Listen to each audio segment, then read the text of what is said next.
প্রিয় ভিউয়ার্স, আসসালামু আলাইকুম। আবারও কিছু নতুন ডিজাইন নিয়ে আপনাদের সামনে উপস্থিত হয়েছি মহান আল্লাহ পাকের অশেষ মেহেরবানিতে।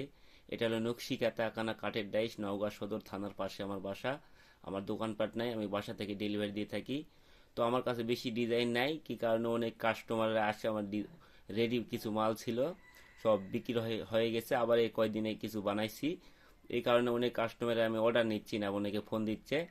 তো আপনারা আমার থেকে অর্ডার দিয়ে বানিয়ে নিলে আপনাদের পছন্দের ডিজাইন আমাকে সময় দিতে হবে। এছাড়া আমার দ্বারা তো সম্ভব না। আমি একটা কাঠের ফার্নিচারের কাজ করি, আপনারা জানেন। তো আমি কিছু ডিজাইন বানাইছি, আপনারা দেখেন। নিউ ডিজাইন আছে কিছু। তো আরও অল্প কিছু দিনের মধ্যে আমি কিছু নিউ ডিজাইন আমি ছাড়বো, আল্লাহ পাক যদি সেই তৌফিক দান করে। তো আপনাদের পছন্দের ডিজাইন থাকলে দিয়ে বানিয়ে নিতে পারেন। তো অনেকে অনেক জায়গা থেকে ফোন করছে, অর্ডার দিয়ে বানিয়ে নিচ্ছে। তো অনেকে আমার কাছে ফোন দিচ্ছে, আমি বর্তমানে অর্ডার নিচ্ছি না। এই কারণে আমার মনে করুন সামনে রমজান মাস, আর আমার বাসার যে রেডি মালগুলো ছিল বিক্রি হয়ে গেছে। তো অনেক কাস্টমার হয়তো মনে করেন যে আমার বাসা থেকে আসতে হয়তো বা 100 টাকা থেকে 150 টাকা গাড়ি ভাড়া দিয়ে যাতায়াত হইতে চলে আসছে। আগের থেকে কথাবার্তা বলে আমার কাছে করছে, বলে রাখছে। হঠাৎ করে একদিন হয়তো গাড়ি চড়ে আসে, বালডোঙ্গা বাস স্ট্যান্ড নামে বলছে, ভাই আমি এখন কোন দিকে আপনার বাসায় যাব? আমি অমুক জায়গায় মহাদেবপুর থেকে বা মান্দা ফেরিঘাট থেকে বা বিভিন্ন সাপার থেকে আসছি। তো আমি বললাম যে এই সাইডে যেতে হবে। তো আমার বাসায় যদি রেডি মাল না থাকে, ওনারা গাড়ি ভাড়া দিয়ে আসে, যদি মনে করেন দূর থেকে আসে, যদি মাল না পাই, তাহলে আর খারাপ লাগবে না আমার? ওনাদেরও খারাপ লাগবে, আমারও খারাপ লাগবে। এই কারণে আমার কাছে অবশ্যই আপনারা ফোনে যোগাযোগ করে আপনারা গাড়িতে রওনা দিবেন। অনেকে নাটোর থেকে এরকম হঠাৎ করে চলে আসে, না ফোন দিয়েই। কি এই কারণে আমাকে গাড়ি আপনি যখন আমার উদ্দেশ্যে রওনা দিবেন, তখনই আমার কাছে জানানো উচিত যে ভাই আপনার বাসায় এখন ডিজাইন গেলে পাবো, বা আপনি আসেন বা আপনার লোক আসে নাকি, এটা আগে আপনাকে জানতে হবে, শিওর হতে হবে। হঠাৎ করে যেন আপনারা আসবেন না, না কয়ে বলে, বুঝাচ্ছেন? কি কারণে আপনাদের ভালোর জন্য আমি বলতেছি যে আপনারা আমার সাথে কথা বলে যোগাযোগ করে আপনারা আসবেন। এছাড়া আপনারা আসলে হয়তোবা আপনাদের হয়তো ঘুরে যা লাগলে আপনাদের গাড়ি ভাড়া দিয়ে আসে, আপনার সময় নষ্ট। ও অনেকে আমি মানা করতেছি যে এখন আসেন না, কয়দিন পর আসেন। অনেকে কথা শোনে না, যে আমার কাছে বেশি ডাইস নেই। তারপরও আসে, মনে করেন যে অনেকে জানে না যে নওগাঁ সদরে পাওয়া যায়। অনেক দিন থেকে আমার চ্যানেল দেখতেছে, কিন্তু নওগাঁ সদর কোন জায়গায় এটা জানে না। মনে করেন এই যেমন কাঁঠালতলি থেকে আসছিল, আমি বললাম কয়দিন পরে আসেন আপা আমার। তো বললো আপনার বাসা যাওয়ার ঠিকানা কোথায়? আমি বললাম এই সরষেহাটির মোড় আছে না, আওয়ামী লীগের পার্টি অফিস পার হয়ে যায়, সরষেহাটির মোড়ের ভিতর দিয়ে এই শহীদুল্লাহ মোড় আছে, এটা পার হলে চকদেবপাড়া, এরপরে দুর্গাপুর, তারপরে চকতেতার হাজিরাম বাগান। এখানে আসে কাঠমিস্ত্রির কাজ করে, বা মিস্ত্রির বাড়ি কোনটা বললেই দেখে দেয়। তো ওনারা এইভাবে অনেকে চলে আসে আসে কিছু ডিজাইন পাইছিল নিচে। তারপরেও আমি আবার ডিজাইন, আমি মনে করেন নতুন ডিজাইন কিছু বানাবো। তো আপনারা যোগাযোগ করে তারপরে আসেন। কি কারণে আমি তো বাসায় থাকি না সব সময়, শুক্রবারকে থাকি। এছাড়া আমার বাসা যে থাকে, যে বিক্রয় করে, সেও হয়তো থাকলো না, তখন আপনাদের কেমন লাগবে? এই কারণে আপনারা অবশ্যই ফোনে যোগাযোগ করে আসবেন। আজকে শনিবার 24 তারিখ ইংরাজির। তো আমি আজকেও বাসায় আছি। আমার এক আত্মীয় মারা গেছে, এই হাপুনিয়া পার হয়ে যায় আর কি। ওখানে ওই আসরের পর মাটি হবে, ওখানে যাওয়া চিন্তা ভাবনা আছে, আল্লাহ পাক যদি যাওয়ায় তো ওখানে যাব। তো আপনার পছন্দের ডিজাইন থাকলে আমাকে সময় দিয়ে, যদি বানানোর ইচ্ছা থাকে আমাকে সময় দিতে হবে। এছাড়া আমার দ্বারা সম্ভব হবে না। কারণ আমি বর্তমানে খুব দরিদ্রতার অবস্থায় করি। তোর কারো আমি 10 টাকা মারি খাই না, অনেকে টাকা আমি ফেরতে দিই।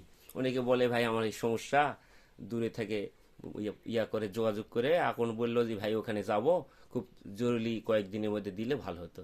পরে বললো বানানা শেষ কোসে, ভাই আমি ফোন দেবো নি। এরপর ফোন দিল, দিয়ে বলে ভাই আমার ওখানে যাওয়া হবে না, এই কারণে আপনি। তাই আমি বললাম ডাইস কি আমি বেচে দিব? তো উনি কিছু বললো না, 2 দিন পর জানাবো। এরপরে একদিন বললো যে ভাই টাকাটা ফেরত দিলে ভালো হতো। আচ্ছা, আপনি তো আগে বলেননি, আমি ফেরত দেবো নিলেন। পরে ফেরত দিলাম। তো আর এক কাস্টমার এরকম একটা ডাইস নিয়ে ওরকম মনে করেন, আমি ছিলাম না, আমার অন্য লোক ছিল। আমি তো ফার্নিচারে এক থানার মোড়ে ওখানে কাজ করি। তো উনি খুব জেদাজেদি করে ডাইসটা নিয়ে গেছিল, নিয়ে যায় আমার অর্ডারই ডাইস, পরে আসে বলল যে আমার এই ডাইস আমার এলাকায় চলতেছে না, আপনি একটু ফেরত নিলে ভালো হয়। তো আমি ফেরত নেবো, টাকা ফেরত দেবো, সবই ঠিক আছে।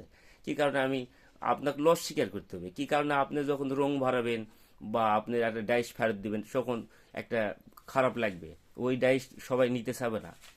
এই কারণে আপনাকে ড্যামেজ দিতে হবে। আমি ওনাদেরকে বলবো যিনারা এই ডিজাইন পছন্দ করবে যে আসলে এই ডাইস এই সমস্যা, আপনি নিলে নিতে পারবেন। ওনার আমি তার ওনার থেকে যে লস শিকার অনেক কম টাকা করব, সে বলে ওই টাকা তো আমি তার খাবো না।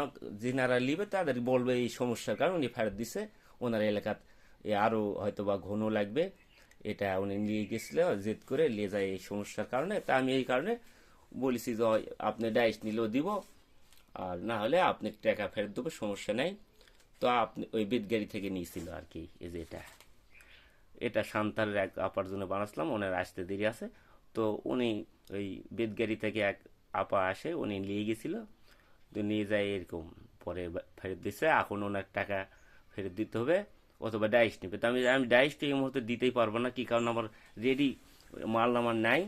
কারণ রেডি মাল না থাকলে আমার কাস্টমার আসে ঘুরে যায়, আপনার কাছে রেখে দেন, আমি যখন নিতে পারবো তখন আপনাকে বলবো। ওনারা কিছুই বললো না, নিয়ে আসে কালকে দিয়ে গেছে, শুক্রবার কালকে দিয়ে গেছে 23 তারিখে।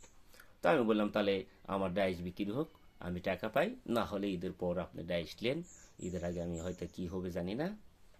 তো আপনার আমি টাকা ফেরত দিই কারণে আমি আমার বাবা বা আমার বাবার যে দাদা ছিল খুব আল্লাহওয়ালা লোক ছিল, তো ওনাদের যে কারো 10 টাকা মেরে খাওয়ার বা এরকম কোনো নেশার নাই। আমার বংশ হয়তো বা আলেম ওলামা অতটা নেয়, কেউ মসজিদে আজান দেয়, কিছু হয়তো নামাজ পড়ায়, আবার কেউ ইমামতি করে, আবার কেউ মাদ্রাসার শিক্ষক, খুব বড় জানিয়ালা হয়।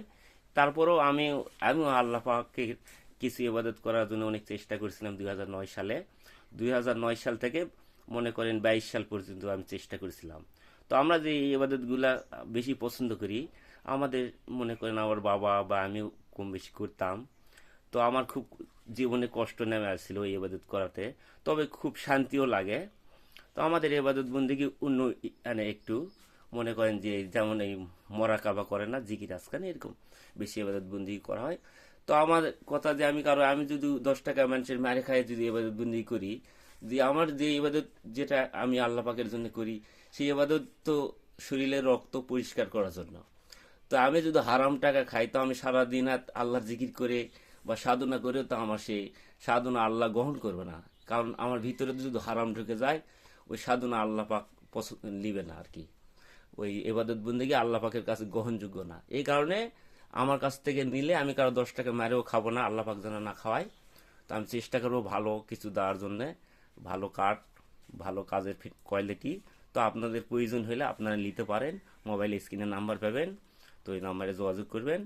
তো আপনাদের অবশ্যই প্রয়োজন লাইক সাবস্ক্রাইব করবেন পরবর্তী ভিডিও দেখার জন্য, আরও কি ডিজাইন ছাড়বো। তো পরবর্তীতে একটা ডিজাইন আমি ড্রয়িং করছি, ওটাকে গোল আকারের মধ্যে নকশা আর কি।